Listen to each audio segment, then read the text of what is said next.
الحمد لله نحمده ونستعينه ونستغفره ونعوذ بالله من شرور أنفسنا ومن سيئات أعمالنا من يهده الله فلا مضل له ومن يضلل فلا هادي له ونشهد أن لا إله إلا الله وحده لا شريك له ونشهد أن محمدًا عبد الله ورسوله أما بعد فقد قال الله تعالى في كلامه المجيد والفرقان الحميد أعوذ بالله من الشيطان الرجيم بسم الله الرحمن الرحيم لتجدن أشد الناس عداوة للذين آمنوا اليهود والذين أشركوا ولتجدن أقربهم مودة للذين آمنوا الذين قالوا إنا نصارى ذلك بأن منهم قسيسين ورهبانا وأنهم لا يستكبرون عن أبي هريرة رضي الله تعالى قال رسول الله صلى الله عليه وسلم إن الله لا ينظر إلى صوركم وأموالكم ولكن ينظر إلى قلوبكم وأعمالكم أو كما قال النبي عليه الصلاة والسلام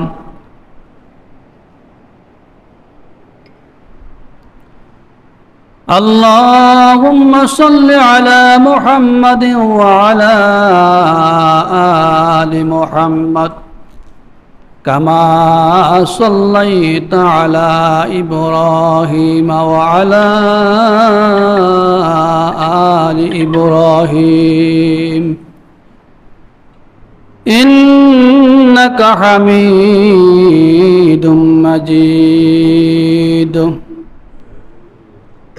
সম্মানিত মুআজ্জাজ মুহতারাম সদর জালাস মুরব্বিন এজাম আসসালামু আলাইকুম ওয়া রাহমাতুল্লাহি ওয়া বারাকাতুহু। শত মহান রব্বুল আলামিনের পবিত্র দরবারে হাজার লাখ শুকরিয়া জ্ঞাপন করছি যে আল্লাহ রব্বুল আলামিন আমাদেরকে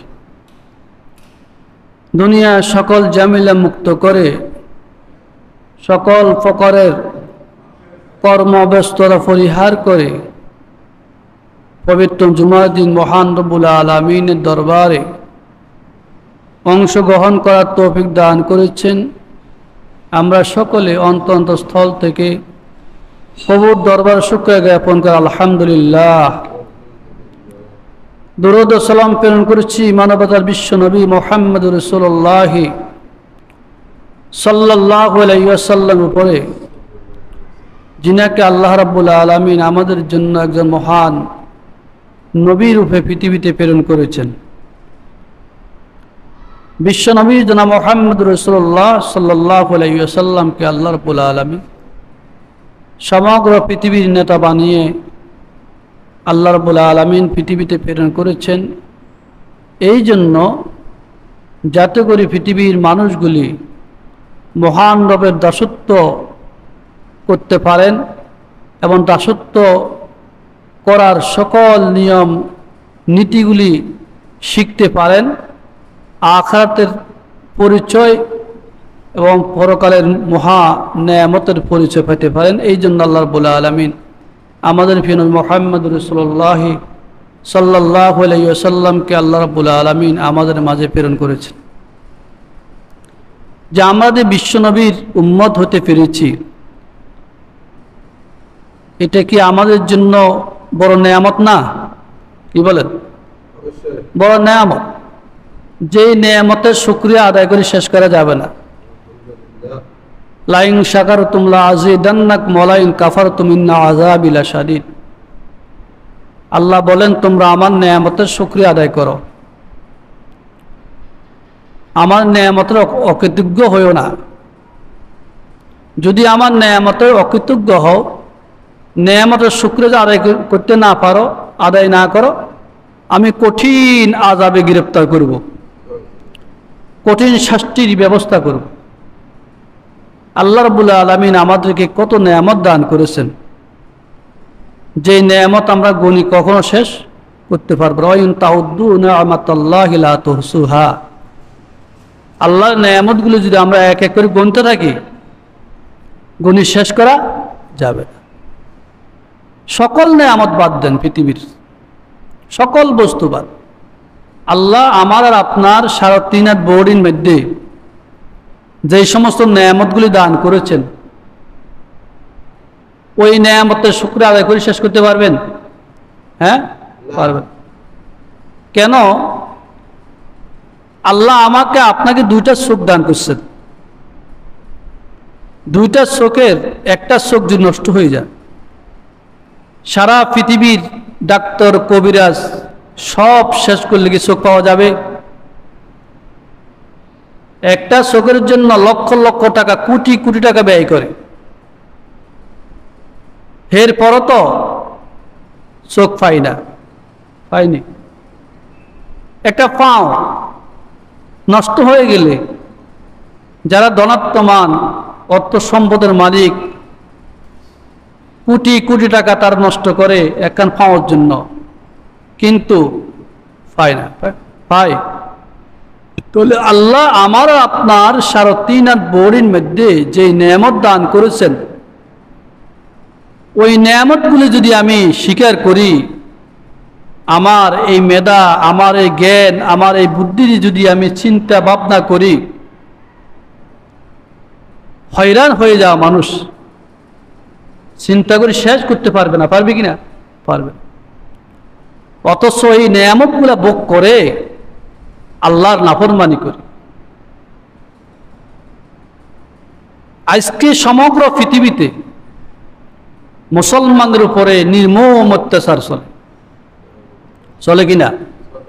মুসলমানদের উপরে কঠিন নির্যাতন চলে, কিন্তু আমরা অনেক মুসলমান আছি কিন্তু কথা বলতে রাজি না। আমাদের মুখ বন্ধ, আমাদের কর্ণ বন্ধ, আমাদের চক্ষু বন্ধ। চোখের দ্বারা দেখিও দেখি না, কানের দ্বারা শুনিও শুনি না, অন্তর দ্বারা উপলব্ধি করতে পারি না। কারণ একটাই ভয়। কি ভয়? বোমার ভয়, ক্ষেপণাস্ত্রের ভয়, অস্ত্রের ভয়, ক্ষমতার ভয়। যদি কিছু বলি আমার ক্ষমতা চলে যাবে, ক্ষমতা পাওয়া যাবে না, যুদ্ধে লিপ্ত হতে হবে। এই জন্য মুসলমান কান্ট্রিগুলি কথা বলে না। বলেনি? বলে না। অথচ ইহুদি, নাসারা, খ্রিস্টান তারা সবাই এক হয়ে মুসলমানদের উপরে আক্রমণের উপর আক্রমণ করছে। মুসলমানদের শত শত শিশু কন্যাদেরকে হত্যা করা হচ্ছে, মুসলমানদের নিরীহ মানুষদেরকে হত্যা করা হচ্ছে। এক এক দেশ, এক এক এলাকা, এক এক ওয়াদিকে বুমিন করে মাটির সাথে মিশিয়ে দেওয়া হচ্ছে। এরপর মুসলমানদের কোনো রাহা শব্দ নাই। আসেনি? নাই। কারণ একটাই, ক্ষমতার ভয়, ক্ষমতা চলে যাবে, অস্ত্রর ভয়, ক্ষেপণাস্ত্রের ভয়, অস্ত্র মেরে আমাদেরকে ধ্বংস করে দিবে। কিন্তু আসলে কি আমরা মুসলমান কি থাকবো? আমরা মুসলমান কি এমনি থাকবো? যারা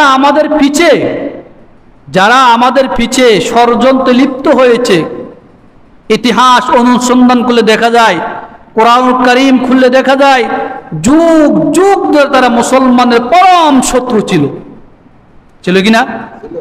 মুসলমানের পরম শত্রু, মুসলমানদের পরম শত্রু তারা। কিন্তু মুসলমান তাদের সাথে ভালো ব্যবহার করলো, তারা মুসলমানকে আক্রমণ করবে। কেন? মুসলমান বীরের জাত, মুসলমান ঈমান এনেছে, মুসলমান সৎ পথে চলে। এই জন্য আমি আজকে কোরআন কারীমের একটি আয়াতের কামিয়া তেলাওয়াত করেছি, সূরা মাইদার 82 নম্বর আয়াত। সূরা মাইদার 82 নম্বর আয়াতের মধ্যে আল্লাহ রাব্বুল আলামিন কি বলছেন তা আমাদেরকে অবশ্যই শুনতে হবে। আমি বলছি, ইহুদিরা আমাদের পরম শত্রু। যুগ যুগ ধরে ইহুদিরা আমাদের পিছনে ষড়যন্ত্র করে আসছে, মুসলমানদের উপরে ষড়যন্ত্র করে আসছে, মুসলমানদের পিছনে বিভিন্ন জাতিকে লেলিয়ে দিচ্ছে মুসলমান ঈমান আকীদাকে ধ্বংস করার জন্য, আর মুসলমানকে পৃথিবী থেকে শেষ করার জন্য, মুসলমানদের যত সম্পদ আছে সকল সম্পদগুলো তারা ছিনিয়ে নেওয়ার জন্য। ঠিক না? ঠিক কিনা? এই জন্য আল্লাহ রাব্বুল আলামিন কোরআনুল কারীমের সূরা মাইদার 82 নম্বর আয়াতের মধ্যে আল্লাহ ঘোষণা করছে। আল্লাহ রাব্বুল আলামিন বলছেন, পৃথিবীর সকল মানুষের মধ্যে থেকে ইহুদি এবং মুশরিক, ইহুদি এবং মুশরিক তারা মুসলমানদের ভিতরে, মুসলমানদের পিছনে পরম শত্রুতা পোষণ করছে। তারা অধিক মুসলমানের শত্রু। আবার এই আয়াতের মধ্যে বলা হচ্ছে, ইহুদি এবং নাসারা, ইয়াহুদি এবং নাসারার মধ্যে থেকে কিছু তারা মুসলমানদের বন্ধু। তো মুসলমানের বন্ধু যারা, মুসলমানের বন্ধু ইহুদি নাসারা, তারা মুষ্টিময়, সংখ্যা কম। সংখ্যা কি? কম। আর কিন্তু মুসলমানের শত্রু ইহুদি এবং নাসারা তারা সংখ্যায় অধিক। সংখ্যা কি? অধিক। আপনি বনী ইসরাঈলকে খেয়াল করলে বুঝতে পারবেন। সূরা বাকারা বনী ইসরাঈলের সমস্ত ঘটনা আল্লাহ রাব্বুল আলামিন কোরআনুল কারীমের ইতিহাস রচনা করছেন। বনী ইসরাঈলের মধ্যে আল্লাহ 70,000 নবী পাঠাইছে। কয়? 70,000 নবী রাসূল প্রেরণ করছে। এই 70,000 নবী রাসূলকে তারা অনেকের হাত কেটে দিছে, পাও কেটে দিছে, অনেককে গুলি করে তাও হত্যা করছে, মারি ফেলছে। এই বনী ইসরাঈল এত দুষ্ট, মানে এত খারাপ, তারা হলো ইয়াহুদি। তারা হলো কি? ইয়াহুদি। তারা বুঝে গেছে তারা মুসলমানদের পরম শত্রু এখনকার থেকে নয়, পূর্বকাল থেকে।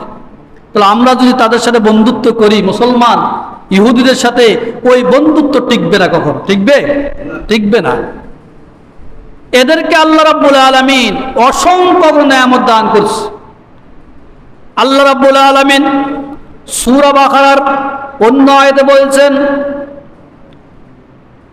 ইন্না আলাইকুম মান্না ওয়াস সালওয়া কুলু মিন তাইয়্যিবাত। আল্লাহ রাব্বুল আলামিন বলেন, আমি এই বনী ইসরাঈলদেরকে, ইহুদিদেরকে মান্না সালওয়া দান করেছি তাদের রিজিক হিসাবে। কুলু ওয়াশরাবু, আল্লাহকে তোমরা খাও, পান করো। এই মান্না সালওয়া ময়দানে 3 মধ্যে 40 বছর পর্যন্ত আল্লাহ পাক তাদেরকে মান্না সালওয়া খাইছে। এখন মান্নার ব্যাখ্যা আর সালোয়ার ব্যাখ্যা।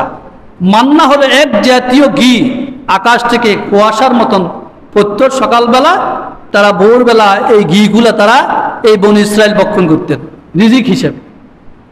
আর সালোয়া এক জায়গায় সুই পাখি, এটা আকাশ থেকে বাধাও করে আসতো। আকাশ থেকে কি বাধাও করে আসতো, সকালবেলা গুনাহ হয়ে আসতো আর তারা খাইতো। এটা হলো জান্নাতি খানা। আল্লাহ নবী মুহাম্মদুর রাসূলুল্লাহ সাল্লাল্লাহু আলাইহি ওয়াসাল্লাম বলেছেন, যদি বনী ইসরাঈল মান্না সালোয়া যাকাত যদি দুনিয়ার কোন নাজব নেয়ামত খোঁজ না করত, দান চাউল যদি না চাইতো, কৃষিকাজ না চাইতো, আল্লাহ রাব্বুল আলামিন আমার উম্মতকে কিয়ামত পর্যন্ত মান্না সালোয়া খাওয়াইতেন, মান্না সালোয়া খাওয়াইতেন। এরা ময়দানে 3 মধ্যে 40 বছর থাকার পরে আল্লাহ এদেরকে বলছেন, হেত্তাতুন নাগফির লাকুম খাতায়াকুম, তোমরা তোমাদের গুনাহগুলা মাপ চাই তোমরা বাইর হও, কিন্তু হেরা বলে হেন্তাতুন নাগফির লাকুম, এরা গেঁহু খোঁজে, গেঁহু খাবে। এত গাদ্দার প্রকৃতির লোক এরা ছিল।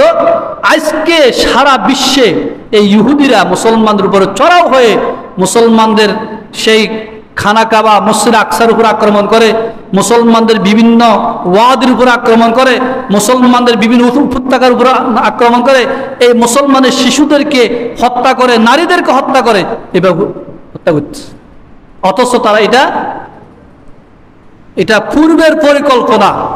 এই জন্য আল্লাহ তাআলা কোরআন কারীমের মধ্যে বলছেন, আজকে যে আয়াতটি আমি আপনাদের সামনে তেলাওয়াত করেছি, লাতাজিদান্না আশাদ্দান নাসি আদাওয়াতাল লিল্লাযীনা আমানুল ইয়াহুদা ওয়াল্লাযীনা আশরাকু ওয়া লাতাজিদান্না আকরাবাহুম মাওয়াদ্দাতাল লিল্লাযীনা আমানুল্লাযীনা ক্বালু ইন্না নাসারা যালিকা বিআন্না মিনহুম قسيسين ورهبانا وأنهم لا يستكبرون। আল্লাহ রাব্বুল আলামিন বলেন, পৃথিবীর সকল মানুষের মধ্য থেকে ইহুদি এবং মুশরিক তারা মুসলমানদের ইমানদার পরম শত্রু। ইমানদার মুসলমানদের সাথে শত্রুতা পোষণ করে এবং ওয়ালা তাজিদান্না আকরাবাহুম মাওয়াদ্দাতাল লিল্লাযীনা আমানু, এবং পৃথিবীর সকল মানুষের মধ্যে কিছু ইহুদি আর নাসারা আছে, ইহুদ ও নাসারা তারা মুসলমানদের সাথে সৎ ব্যবহার করে, ভালো ব্যবহার করে, মুসলমানদের সাথে বন্ধুত্ব তৈরি করে। বিআন্নাহুম কিসসিসিনা ওয়া রহবানা ওয়া আন্নাহুম লা ইস্তাকবিরুন। অবশ্য তারা হলো ইহুদির আলেম, খ্রিস্টানদের আলেম এবং দরবেশ। ওয়া ইন্নাহুম লা ইস্তাকবিরুন, এবং যারা অহংকার করে না। আল্লাহর কথা আল্লাহ কিভাবে বলছেন, পৃথিবীর যত মানুষ আছে সকল মানুষের মধ্যে থেকে ইহুদ এবং নাসারা তারা মুসলমানদের সাথে শত্রুতা পোষণ করে, মুসলমানের পরম শত্রু। কিন্তু কিছু আবার তাদের মধ্যে, পৃথিবীর সকল মানুষের মধ্যে কিছু ইহুদা নাসারা আছে, তারা মুসলমানদের সাথে বন্ধুত্ব তৈরি করে। হেরা কারা সেটাও আল্লাহ বাঙ্গি বলছেন, তারা হলো আহলে কিতাব, আহলে কিতাবী, যাদেরকে আল্লাহ রাব্বুল আলামিন তাওরীত কিতাব দিয়েছেন, ইনজিল কিতাব দিয়েছেন। ইনজিলের আলেমেরা, তাওরাতের আলেমেরা, কিন্তু তারা সেই ইনজিলের মধ্যে, তাওরাতের মধ্যে বিশ্বনবী জনাব মুহাম্মদ রাসূলুল্লাহ সাল্লাল্লাহু আলাইহি ওয়াসাল্লামের সকল অবয়ব, রাসূলের চলন বলন, রাসূলের উপরে যে কোরআন অবতীর্ণ হবে, রাসূল তো শেষ নবী, আখির নবী হবে, সকল ব্যাপারে এই আলেমেরা জানতো, এই দরবেশেরা জানতো। জানার পরে আল্লাহ রাব্বুল আলামিন তাদের ভিতরে ভয় সঞ্চার করলেন। তারা আল্লাহর ভয়ে মুসলমানের সাথে বন্ধুত্ব তৈরি করলেন। শুধু বন্ধুত্ব নয়, এই কিছু কিছু আলেম এবং দরবেশ এবং তারা শেষ পর্যন্ত মুসলমান হয়ে গেছে। অনেকে মুসলমান হয়েছে। এই আয়াতের মধ্যে, এই আয়াতের ব্যাখ্যাটা আনছেন কিতাবের মধ্যে লেখে, কারা মুসলমানের বন্ধু? বিশ্বনবী মুহাম্মদুর রাসূলুল্লাহ সাল্লাল্লাহু আলাইহি ওয়াসাল্লাম যখন মক্কার গড়ে, মক্কাতে ঈমানের দাওয়াত দিচ্ছেন, ধর্মের দাওয়াত দিচ্ছেন, কোরআন কারীমের দাওয়াত দিচ্ছেন, যখন কিছু মুসলমান ঈমান আনলো, মুসলমানের সংখ্যা কম, একেবারে নগণ্য, নগণ্য না, অল্প সংখ্যক মুসলমান। এরা মক্কার গড়ে, মক্কার জমিনে থাকার মতন কোনো ব্যবস্থা নাই, কারণ ইহুদিরা মক্কার কাফের মুশরিকরা মুসলমানদের উপর অত্যাচার অবিচার করে, মুসলমানদের উপর আক্রমণ করে। এবং যেরকম জেরুজালেমে ফিলিস্তিনের মুসলমানগুলোকে যেইভাবে হত্যা করতেছে, গাজার লক্ষ লক্ষ মুসলমানকে যেইভাবে বোমা মেরে মাটির সাথে মিশিয়ে দিয়েছে, এরকম তৎকালীন যুগে তারা মক্কার যেই সমস্ত মুসলমানগুলা ঈমান এনেছে এদের উপরও তারা এদের উপর অত্যাচার অবিচারের সম্রাট হয়ে দিয়েছে। তাদেরকে ওই মক্কার জমিনে থাকার মতন মুসলমানদের কোনো ব্যবস্থা ছিল না। তো বিশ্বনবী মুহাম্মদুর রাসূলুল্লাহ সাল্লাল্লাহু আলাইহি ওয়াসাল্লাম বলেছেন, হে আমার মুসলমান ইমানদাররা, যারা আবুসিনিয়া চলে যাও। আমি শুনছি আবুসিনিয়ার সেই সম্রাট গভর্নর বাদশা নাজ্জাশী, সেই নাকি ভালো লোক, সেই মুসলমানের উপর অত্যাচার অবিচার করে না, মানুষের উপর আক্রমণ করে না। তোমরা আবুসিনিয়া চলে যাও। যখন পৃথিবীর মক্কার অবস্থা ভালো হবে, তখন তোমরা মক্কার জমি ফিরিয়ে আসবা। তো ইতিহাস লেখে 11 জন, প্রথম 11 জন আবুসিনিয়া গেছে, 11 জন মুসলমান, একজন নেতৃত্বে 11 জন আবুসিনিয়া যাই হিজরত করে গেলেন। এরপরে আল্লাহ রাসূলের সাহাবী খলিফাতুল মুসলিমিন হযরতে ওসমান রাদিয়াল্লাহু তাআলা আনহু তার স্ত্রী হযরতে রুকিয়া রাদিয়াল্লাহু তাআলা আনহাকে নিয়ে গেলেন। এরপরে এইভাবে ক্রমান্বয়ে আরো প্রায় 70 জন 72 জন মুসলমান সেই আবুসিনিয়াতে যায়, সেখানে তারা বসবাস করেন, কিন্তু তাদের কোনো সমস্যা হয় না। কিন্তু আবুসিনিয়ার বাদশা ছিল খুব ভালো, নাজ্জাশী বাদশা, ইনসাফগার বাদশা ছিলেন। সেইখানেও তারা মুসলমানকে থাকতে দিবে না। এই ইহুদিরা, মক্কার কাফেররা চিন্তা করলো যে এই মুসলমানগুলি আমরা জায়গা দিলাম না, আমাদের দেশে থাকতে দিই নাই, কিন্তু আবুসিনিয়ার জমিনে তারা বসবাস করবে, সেটা আমাদের সহ্য হবে না। তখন মক্কার কাফেরদের মধ্যে থেকে একটি দল তাদেরকে হাদিয়া উপঢৌকন নিয়ে বাদশা নাজ্জাশীর কাছে প্রেরণ করলেন যে এই মুসলমানদেরকে মক্কা থেকে বাইরে করে, আবুসিনিয়া থেকে বাইরে করে যাওয়ার জন্য। ইতিহাস লেখে সেই মক্কার সরদার আবু জাহেল একটি গ্রুপকে নিয়ে সে আবুসিনিয়া প্রেরণ করলে এই মর্মে, যাতে করে মুসলমান সেখানে বসবাস না করতে পারে, কারণ মুসলমান আবুসিনিয়া জায়গা দিবে না। এইভাবে একটি দল গেলেন উপঢৌকন নিয়ে, হাদিয়া নিয়ে বাদশার রাজপ্রাসাদে। বাদশার কাছে ওই উপঢৌকনগুলি উপহার দিলেন, আর বাদশাকে বললেন, হে বাদশা জাহাপনা, এই নগণ্য মুসলমানগুলি তাদের একজন নবী মুহাম্মদ, সে নবী দাবি করতেছেন, এরা আমাদের বাপ দাদার ধর্ম কর্ম সব কিছু ছেড়ে দিয়ে তারা ওই নতুন মুহাম্মদ নবীর হাতে কালিমা গ্রহণ করে মুসলমান হয়েছে। আমরা তাদেরকে আমাদের দেশে জায়গা দিই নাই, স্থান দিই নাই, আপনিও তাদেরকে জায়গা দিবেন না। নাজ্জাশী বাদশা ছিল খুবই বিচক্ষণ, একজন ইনসাফগার বাদশা। তিনি তাদের কথা শুনলেন না। ঠিক আছে, মুসলমানদের মধ্যে থেকে কয়েকজন নেতাকে ডাকলেন, আর কাফেরদের মধ্যে কয়েকজনকে ডাকলেন।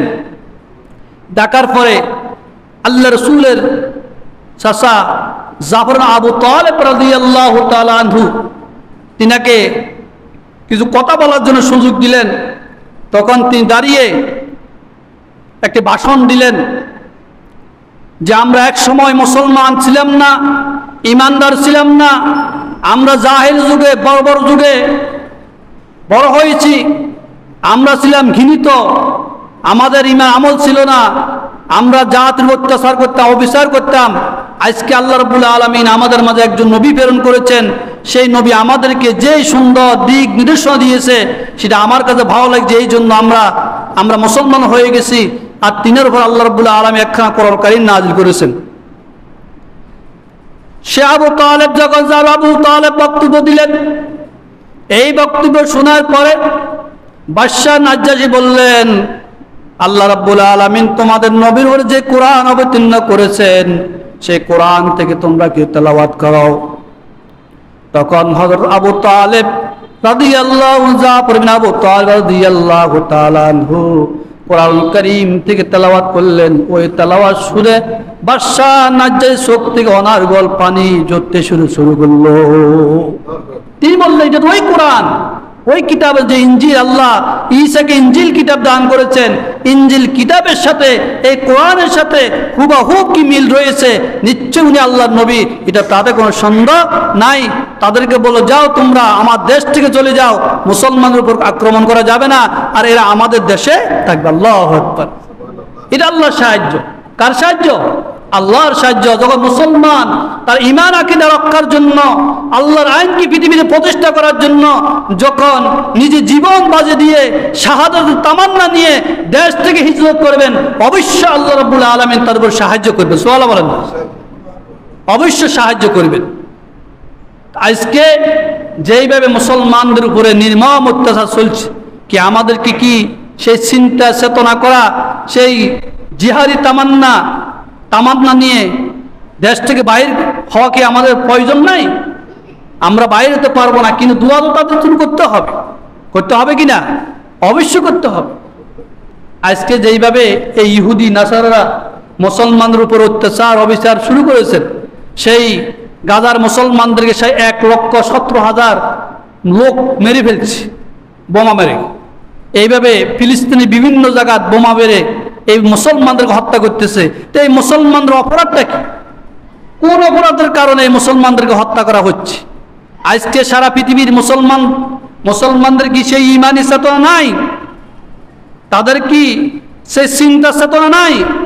তারা কি একটু চিন্তা করে না যে মুসলমানদের হৃদয় কাঁপে না? একটু তাদের হৃদয় কাঁপে না যে মুসলমানদের উপরে যেভাবে অত্যাচার করে, যেভাবে মুসলমানদেরকে হত্যা করা হচ্ছে? তো আমরা যদি পৃথিবীর সকল মুসলমান যদি এক হয়ে যদি সেই ইহুদি নাসারাদের বিরুদ্ধে যদি আমরা সংগ্রাম করি, কিন্তু তারা কি তাদের এই যুদ্ধ বন্ধ করবে না? সৌদি কথা নাই, এই যে আরো বিভিন্ন মিশর থেকে শুরু করে বিভিন্ন মুসলিম কান্ট্রিগুলো তার কথা বলতেছে না। অথচ এই আমেরিকা সেই পিছন থেকে লাগাই দিচ্ছে আর উপর থেকে সান্ত্বনা দিচ্ছে। এর কোন সান্ত্বনা, এরা আল কুফরু মিল্লাতুন ওয়াহিদা, সকল কুফরি শক্তি ইসলামের মুসলমানের বিরুদ্ধে এক না। আমি বলবো যে আমরা বিশেষ করে বিজ্ঞ উলামায়ে কেরাম ফতোয়া দিচ্ছেন, মুফতিরা ফতোয়া দিচ্ছেন যে ইসরায়েলের যারা পণ্য আছে সকল পণ্য আমাদেরকে বয়কট করতে হবে। যে বাংলাদেশে ইহুদিদের ইসরায়েলের যত পণ্য আছে সকল পণ্য, কোক থেকে শুরু করে প্যারালাব্রিক থেকে শুরু করে নারীদের যে সমস্ত যেগুলো নারীরা ব্যবহার করে এগুলো থেকে শুরু করে যত পণ্য আছে সকল পণ্যগুলো যদি আমরা ব্যবহার করা বন্ধ করি, সেটাও কি আমরা জিহাদে শামিল হবে কিনা? সেটাও জিহাদ। আমরা যদি না যেতে পারি, কারণ এই ইহুদিরা তাদের পণ্যগুলো বিক্রি করে লক্ষ লক্ষ কোটি কোটি টাকা আমাদের মুসলমানদের থেকে হাতিয়ে নিয়ে সেইখানে তারা অস্ত্র কিনে মুসলমানকে হত্যা করার জন্য, মুসলমানকে মারার জন্য অস্ত্র কিনে, তারা অস্ত্র কিনে। অথচ আমরা মুসলমান কত আনন্দ চিত্তে তাদের সেই পণ্যগুলি আমরা উপভোগ করি, তাদের পণ্যগুলি আমরা ব্যবহার করি।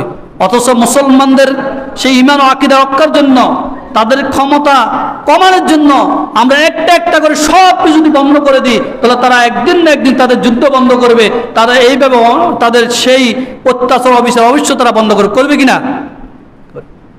অথচ আমরা নিশ্চিন্তে আছি।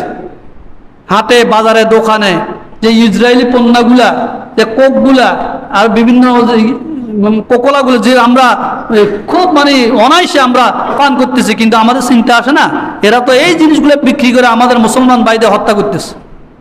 অথচ ওরা মুসলমান সেখানে কি অবস্থায় আছে, অথচ আমরা বলতে পারি না। আল্লাহ সেটা 1400 আগে বলে দিয়েছেন যে মুসলমানদের সেই মর্মান্তিক কাহিনীগুলো আল্লাহ বলছেন, ওয়ামা লাকুম লা তুকাতিলুনা ফি সাবিলিল্লাহি ওয়াল মুস্তাযাফিনা মিনার রিজালি ওয়ান নিসা ওয়াল বিলদানিল্লাযীনা ইয়াকুলুনা রাব্বানা আখরিজনা মিন হাযিহিল কারিয়াতিয যালিমা আহলুহা ওয়াজআল লানা মিন লাদুনকা ওয়ালিয়্যা ওয়াজআল লানা মিন লাদুনকা নাসীরা।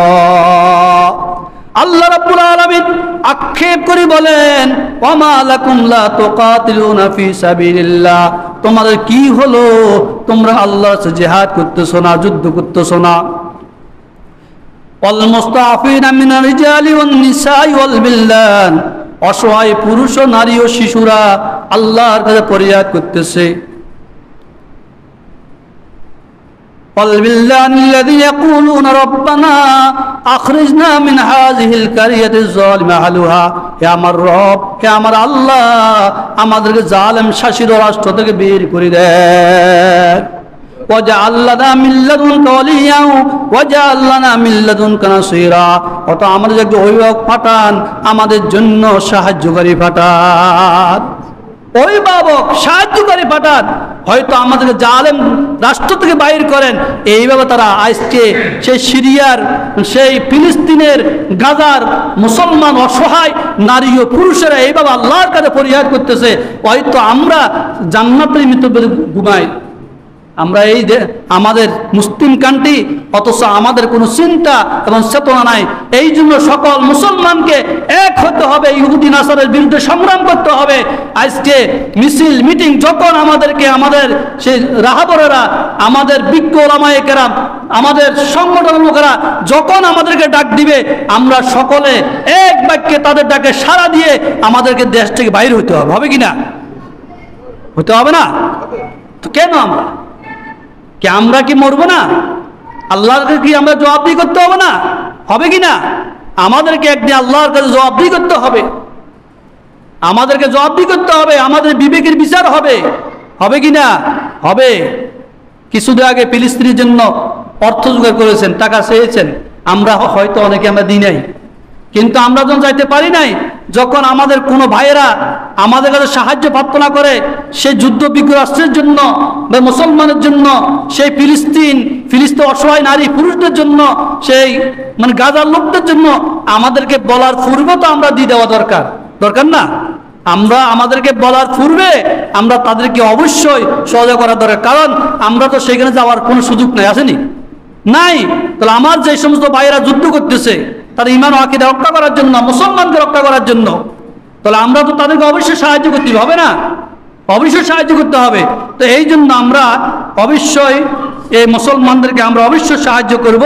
যে আল্লাহ রাসূল মুহাম্মদ রাসূলুল্লাহ সাল্লাল্লাহু আলাইহি ওয়াসাল্লাম বলেছেন যে আল্লাহ তাআলা তোমাদের সুরত, তোমাদের ধন সম্পদ আল্লাহ কিছু চাই না, আল্লাহ চাই একমাত্র তোমাদের কলব এবং তোমাদের আমাল, তোমরা কি আমল করো আর তোমাদের অন্তরের মধ্যে এবং কি উপলব্ধি কি আছে আল্লাহ সেটা চান।